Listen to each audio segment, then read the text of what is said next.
Hello students. तो आज हम पढ़ेंगे आगे का पार्ट जो हमने स्टार्ट किया था प्लांट फिजियोलॉजी। तो अगर आपने नहीं देखी है पीछे पहले की क्लासेस तो आप देख सकते हैं। बायोलॉजिकल नाइट्रोफिकेशन हो गया है, फोटोसिंथेसिस शुरू कर दिया है, इसका लाइट रिएक्शन जो था वो हो गया है। अब हम डार्क रिएक्शन में बढ़ेंगे। ये देखिए डार्क रिएक्शन मैंने यहाँ पे लिखा हुआ है C3 साइकिल आज हम पढ़ेंगे। लाइट रिएक्शन से हमें क्या मिला, लाइट रिएक्शन का बेसिकली प्रोडक्ट क्या था वो एक बार जान लेते हैं। लाइट रिएक्शन का प्रोडक्ट था, देखिए लाइट रिएक्शन से हमें ATP मिला, हाफ O2 मिला और NADP मिला, NADPH मिला। ये किसके लिए यूज़ होते हैं सारी चीज़ें, ATP, हाफ O2 और NADPH, ये सारा यूज़ होता है डार्क रिएक्शन के लिए, शुगर फॉर्मेशन के लिए बेसिकली। अब वो शुगर फॉर्मेशन कैसे होती है वो अब जान लेते हैं। जैसे ये C3 साइकिल है, यहाँ पर जो मैंने ये बनाया हुआ है बिल्कुल भी मैंने ऐसे कंफ्यूजिंग नहीं बना रखा, बहुत ही ईजी है। हम स्टेप बाय स्टेप अगर हम पढ़ेंगे ना तो हमें सब कुछ अच्छे से समझ आ जाएगा। तो देखिए C3 साइकिल है, जैसे है C3 साइकिल है तो उसमें रिबिस्को जो है वो जैसे ऐड हो रहा है, रिबिस्को ऐड हो रहा है। तो रिबिस्को क्या कर रहा है, रिबिस्को कैसे बन रहा है पहले ये जान लो। रिबिस्को जो है वो RUBP के द्वारा बन रहा है ना।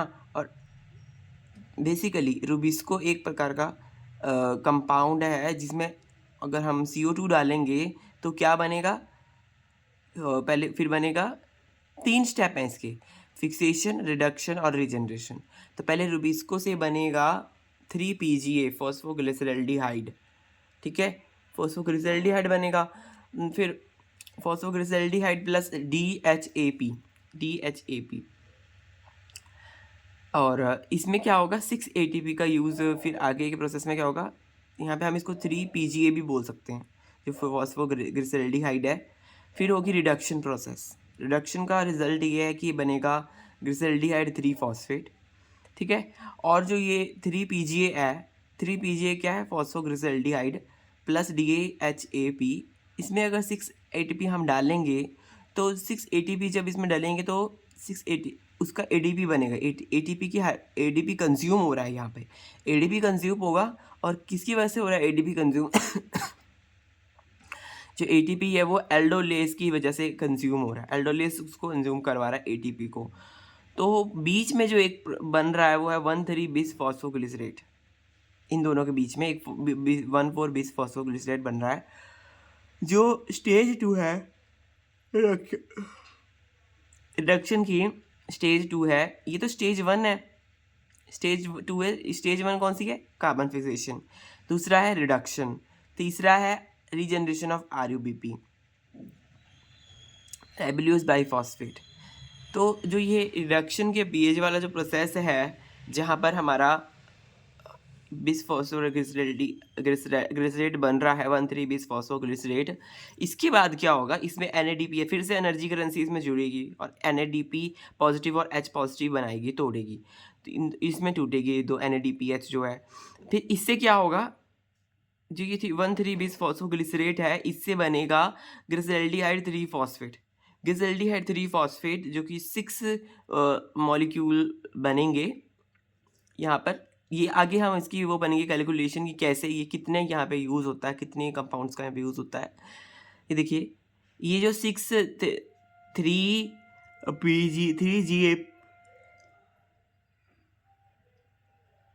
3P है, इसका क्या है, इसमें ये है ग्लिसरल्डिहाइड 3 फॉस्फेट।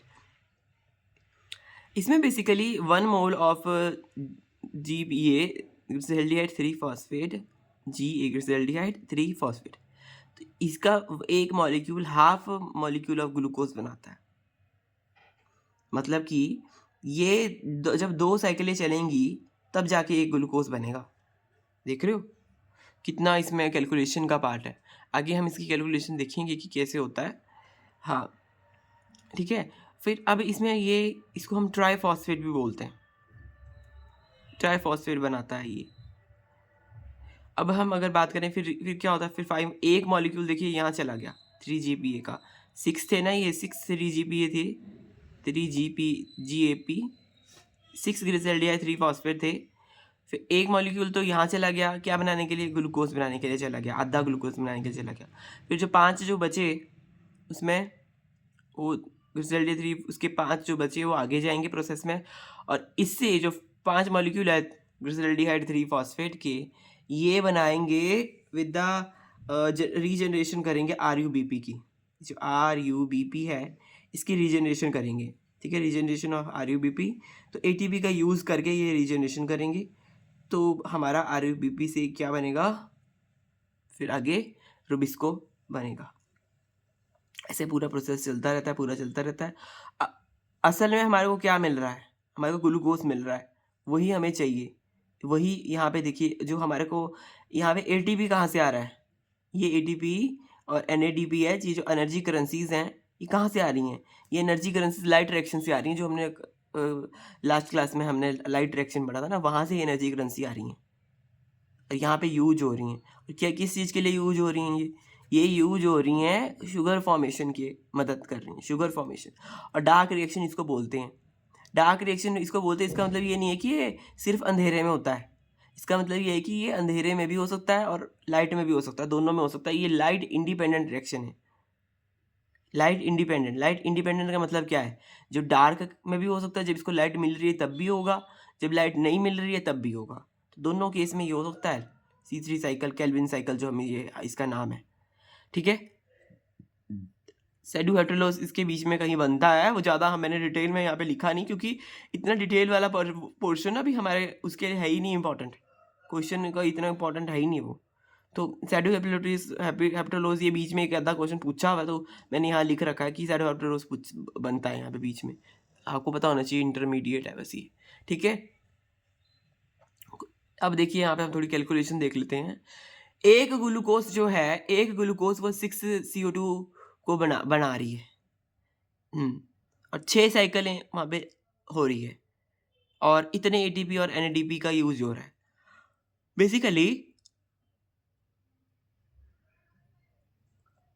यहाँ पर क्या हो रहा है, एक ग्लूकोज को बनने के लिए इतने इसका यूज हो रहा है, कितने का, ये जो 6 CO2 है, 6 कार्बन डाइऑक्साइड जो है, तीन कार्बन डाइऑक्साइड, तो यहाँ पे आधा ग्लूकोज बना रही थी, देखा ना आपने, 3 कार्बन डाइऑक्साइड मिलकर आधा ग्लूकोज बना रही थी। तो पूरा ग्लूकोज कैसे बनेगा, पूरा ग्लूकोज जो है वो 6 जो कार्बन डाइऑक्साइड्स हैं, 3 कार्बन डाइऑक्साइड, तो आधा ग्लूकोज बना रही है, 6 कार्बन डाइऑक्साइड जो हैं वो 6 साइकिलें, 6 बार ये होगा, 6 साइकिल रन होगी, और 6 साइकिल के बाद क्या होगा, इतना ATP खर्च हो जाएगा, 18 ATP खर्च होंगे, और फिर 12 NADPH जो है वो खर्च होंगे, 12 NADPH ये सब खर्च होगा, और जाके बनेगा हमारा, क्या बनेगा, हमारा ग्लूकोज बनेगा, एक ग्लूकोज बनेगा। तो एक साइकिल में हमारे को कितने ATP मिलते हैं, 3 ATP और 2 NADPH, ये हमारे को एक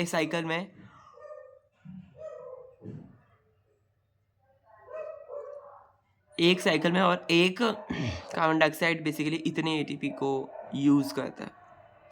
और जो ग्लिसरल्डिहाइड 3 फॉस्फेट है, जो हम यहाँ पे ग्लिसरल्डिहाइड 3 फॉस्फेट बन रहा है, ये जो ग्लिसरल्डिहाइड 3 फॉस्फेट है ये बनाता है फॉस्फोग्लिसरल्डिहाइड, PGAL, फॉस्फोग्लिसरल्डिहाइड ये बनाता है।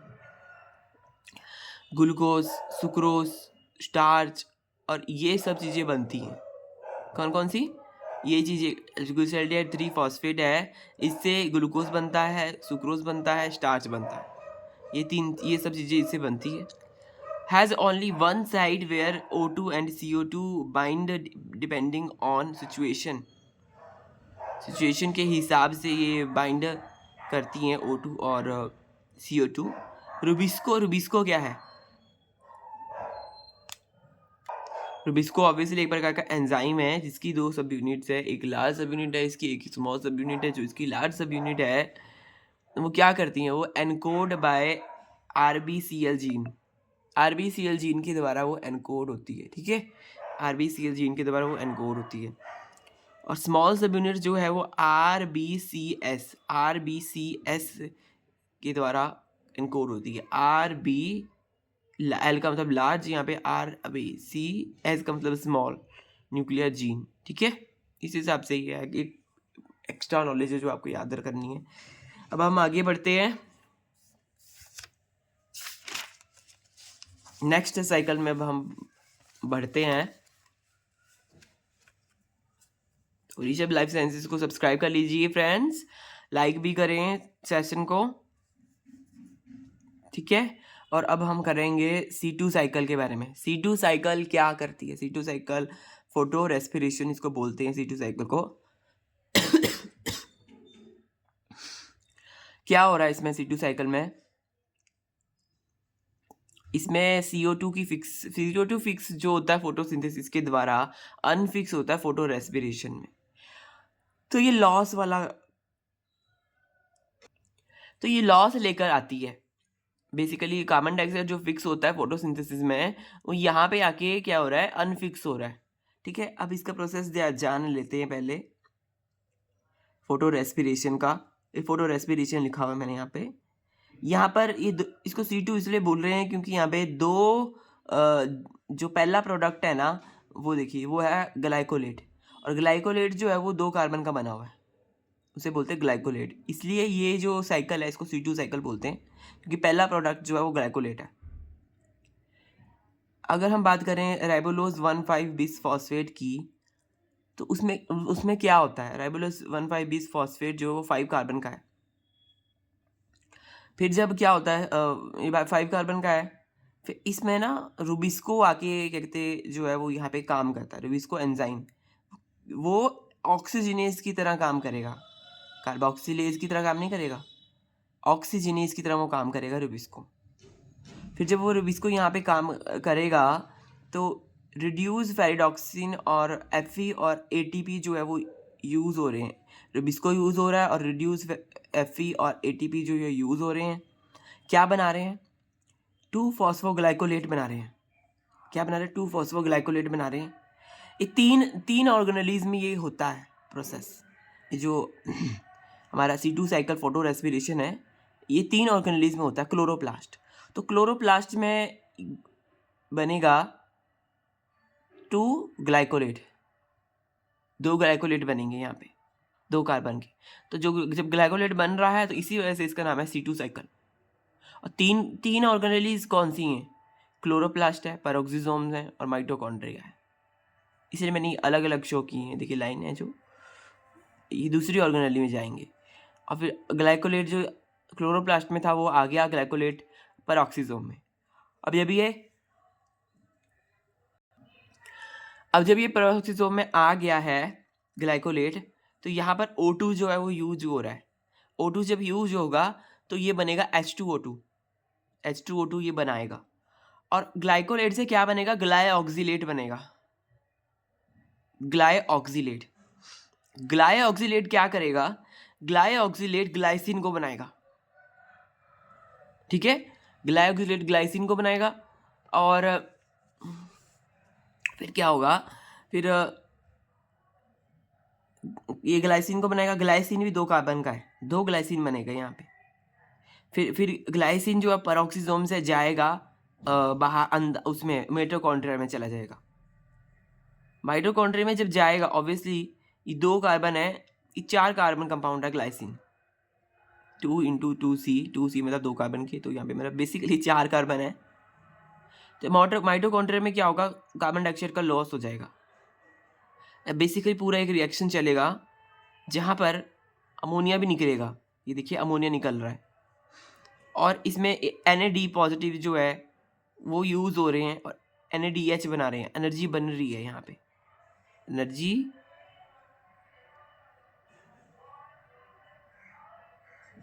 बन रही है। हाँ, मतलब ये जो है NADPH बन रहा है, ऐसा नहीं है, इसके अंदर बनता भी है और यूज़ भी होता है। इसके अंदर एनर्जी यहाँ पे यूज़ भी होती है, थोड़ी सी इतनी सी बन रही है, बस इतनी, यहीं पे इसी स्टेप में जो है वो NADP बन रहा है। अदरवाइज तो आगे तो इसमें क्या कहते हैं लूज ही हो रहा है। लूज इसमें ज़्यादा होता है, बनता बहुत कम है।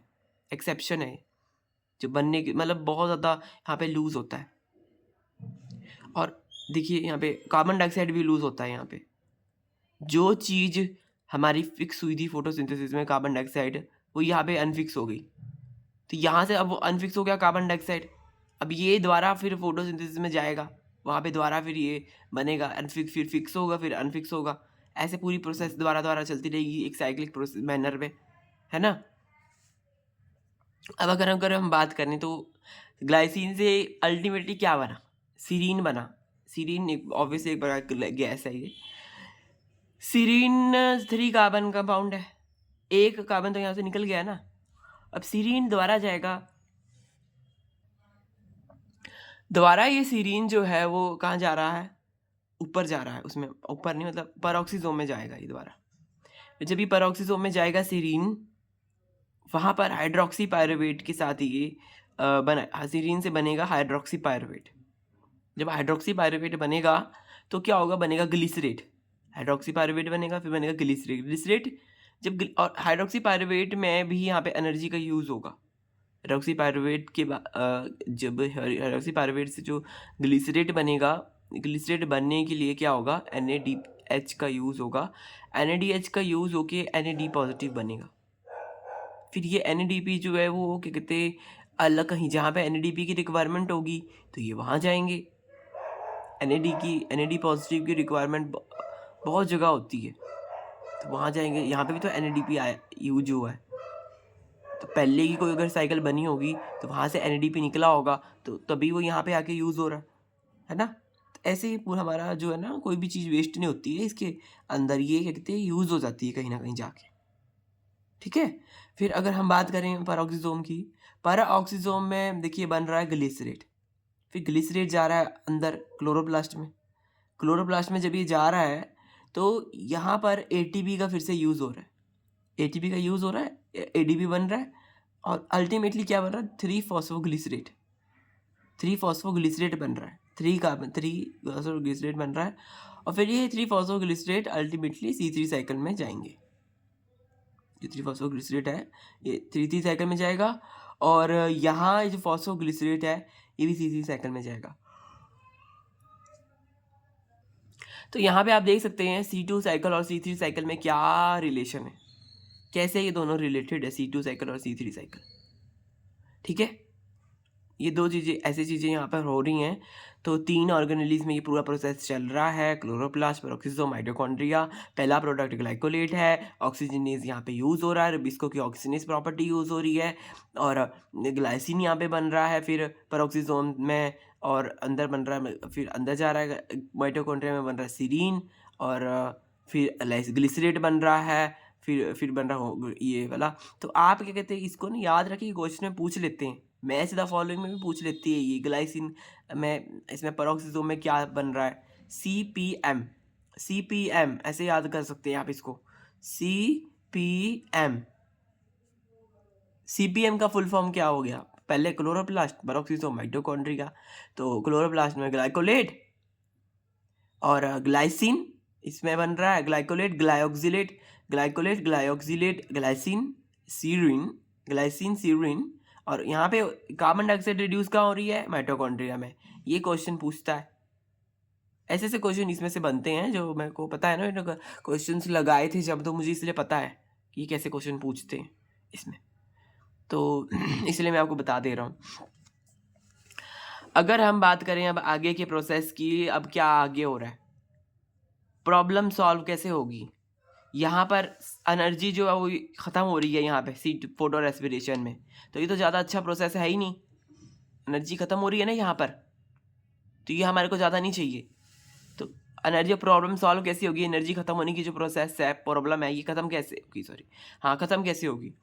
Problem to solve, overcome C4 plant by adaptation of, obviously यहाँ पे दो चीज़ें की अब अडेप्टेशन होगी ताकि वो ज़्यादा एनर्जी का लॉस ना हो पाए, जो कार्बन फिक्स हुआ था वो अनफिक्स ना होए, तो इसलिए दो एनर्जी का यहाँ पे यूज़ होगा, दो अडेप्टेशंस होंगी बेसिकली।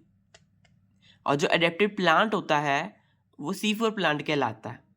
C4 प्लांट का मतलब उसमें C4 साइकिल हो रही है, और C4 मतलब इसलिए पड़ा उसका C4 साइकिल नेम क्योंकि उसका फर्स्ट जो स्टेबल प्रोडक्ट है वो 4 कार्बन का है। तो यहाँ पर ये जो C4, C2, C3 ये लिखे हुए हैं, इनका यही महत्व है कि इनका जो पहला प्रोडक्ट है वो उतने कार्बन का है जितना यहाँ पे इसका नंबर लिखा हुआ है। C2 है तो 2 कार्बन का पहला प्रोडक्ट है, अगर C3 है तो 3 कार्बन का पहला प्रोडक्ट है, C4 है तो 4 कार्बन का पहला प्रोडक्ट है। तो ऐसे ही यहाँ पे जितने भी प्रोडक्ट हैं उस हिसाब से लिखे हुए हैं ओवरकम C4 प्लांट। तो ओवरकम सी तो हाँ, तो इन प्लांट्स की रिक्वायरमेंट सॉरी अडेप्टेशंस क्या होती हैं इनके बाद? डायमॉर्फिक क्लोरोप्लास्ट होता है। डायमॉर्फिक क्लोरोप्लास्ट होता है मतलब कि ग्रैनल और ए ग्रैनल दोनों इसमें देखने को मिलते हैं इन मिजोफिल सेल्स। मिजोफिल सेल्स में होता है डायमॉर्फिक क्लोरोप्लास्ट। कहाँ पे होता है? मिजोफिल सेल्स में होता है। ग्रैनल और ए ग्रैनल दोनों प्रकार के यहाँ पे क्लोरोप्लास्ट देखने को मिलते हैं। क्रेन्स एनाटॉमी इसमें देखने को मिलती है। क्रेन्स एनाटॉमी का मतलब क्या है? Arrangement of Wraith like structure. ऐसा रेथ क्या होता है? रेथ आपने देखा होगा, क्रिसमस रेथ होती है, सुना होगा ना आपने, क्रिसमस रेथ सजाते हैं जब क्रिसमस आता है, आने भी वाला है क्रिसमस, है ना? तो वही रेथ है ये, मतलब वो रेथ नहीं है ये, बेसिकली वहाँ से। अब रेथ का मतलब आप समझ सकते हैं कि क्या होता है। ऐसा गोल रिंग होती है, रिंग लाइक स्ट्रक्चर, तो रेथ लाइक स्ट्रक्चर है ये, रेथ लाइक स्ट्रक्चर। तो आप देख सकते हैं इसमें C3 साइकिल यहाँ पे होती है और यहाँ होती है फिर C4 साइकिल। तो ये एक प्रकार का क्रेन्स एनाटॉमी ऐसे अपने आप को ढाल लेते हैं ये C4 प्लांट कि इनमें C3 साइकिल अंदर होती है और जो C4 साइकिल है फिर बाहर होती है। और अंदर C3 साइकिल अच्छे से होए इसलिए ये इनकी जो ये जो है एंडोडर्मिस, बेसिकली ये ऐसे मोटी सी हो जाती है एंडोडर्मिस, ठीक है, ताकि C3 साइकिल अंदर हो पाए। तो ये इंपॉर्टेंट दो चीज़ें आपको याद रखनी है, dimorphic chloroplast, cranes anatomy.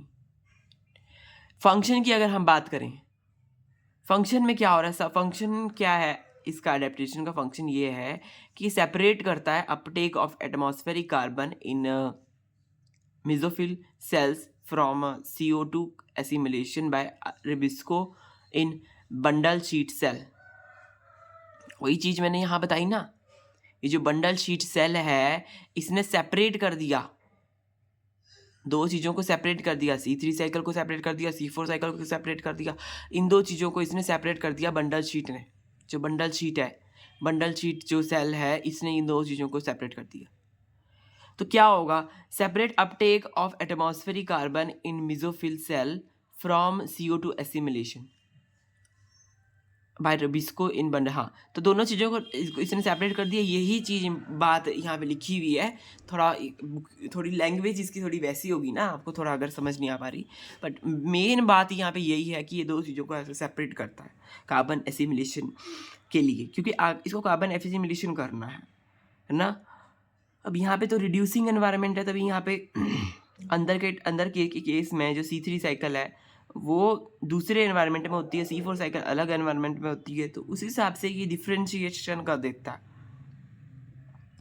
Limits the leakage of CO2। और यहाँ से इसकी CO2 को निकलने नहीं देता कार्बन डाइऑक्साइड, जो कि ताकि जो कार्बन जो फिक्स होता है, ताकि CO2 साइकिल ना होए ना।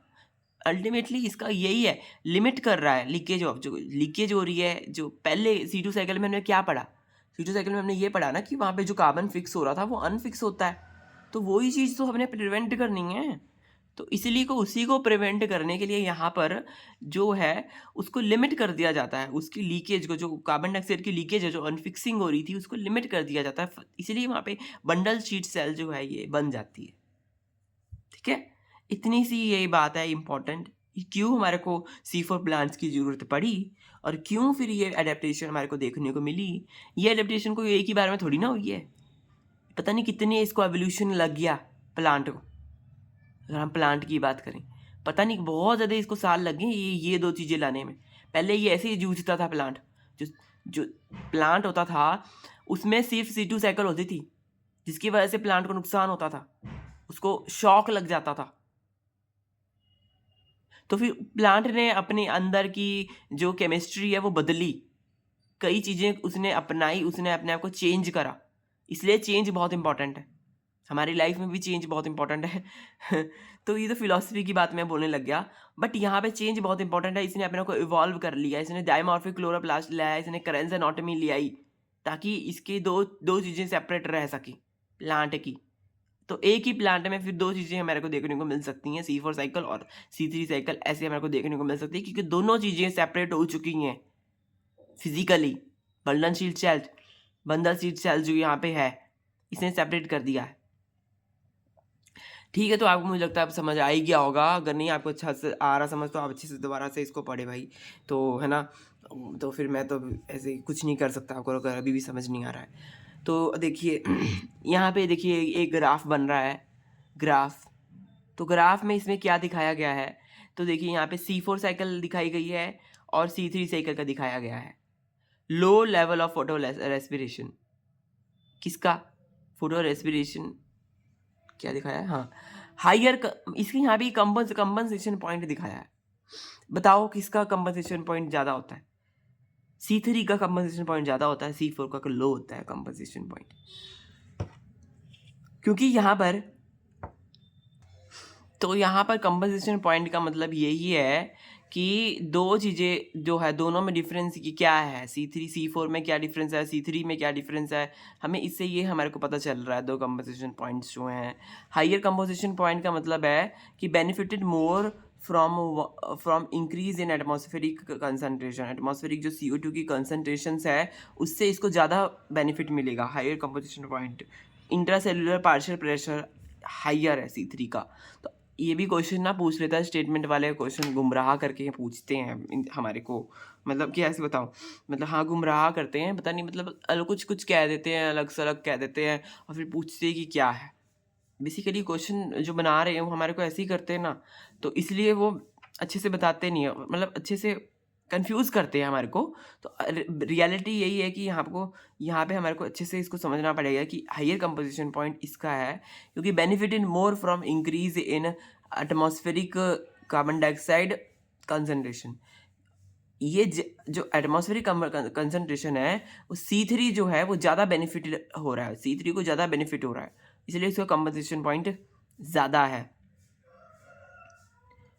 और ये जो C4 प्लांट है इसका कंपोजिशन पॉइंट लो है।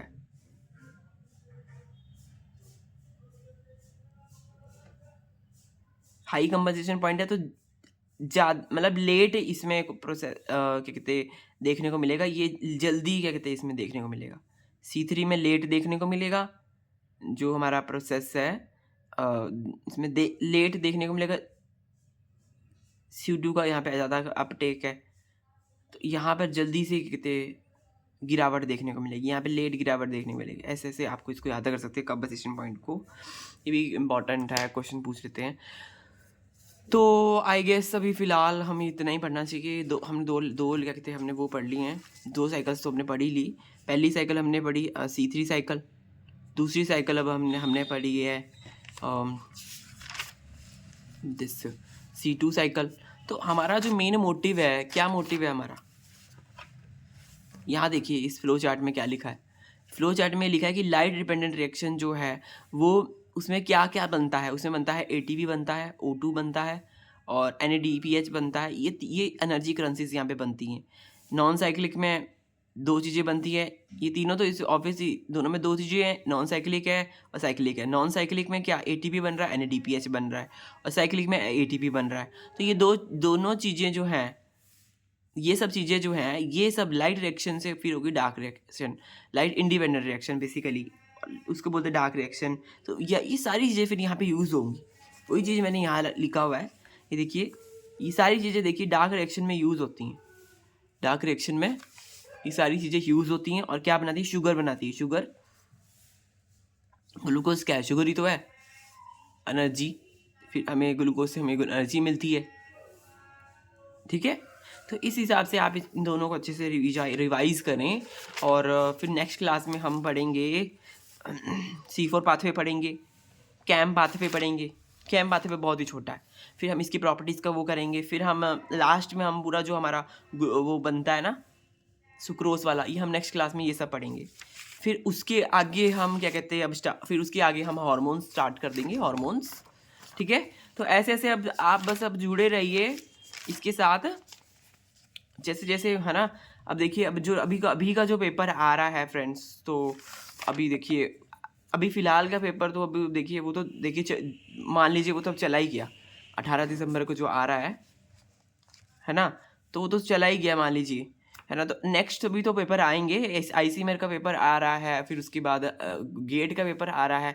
गेट में तो ये जो बॉटनी वाले बच्चे हैं वो तो जो बॉटनी ऑप्ट करते हैं गेट में, लाइफ साइंसेज में, गेट लाइफ साइंसेज में, तो वो तो इससे फ़ायदा उठा सकते हैं, जो भी मैं पढ़ा रहा हूँ तो वो भी पढ़ सकते हैं फ्री में। तो आपका जो कोई सॉरी आपका कोई जो जानकार है, आपका दोस्त है, तो आप उसको भेज सकते हैं और लाइक कर सकते हैं वीडियो को। आपने लास्ट वीडियोस को भी लाइक करा था अच्छे से, तो आप लाइक करें और सब्सक्राइब करें, कमेंट भी करें फ्रेंड्स, ठीक है, ताकि मुझे भी मोटिवेशन मिले। ठीक है, बाय बाय, मिलेंगे नेक्स्ट वीडियो में। Have a nice day.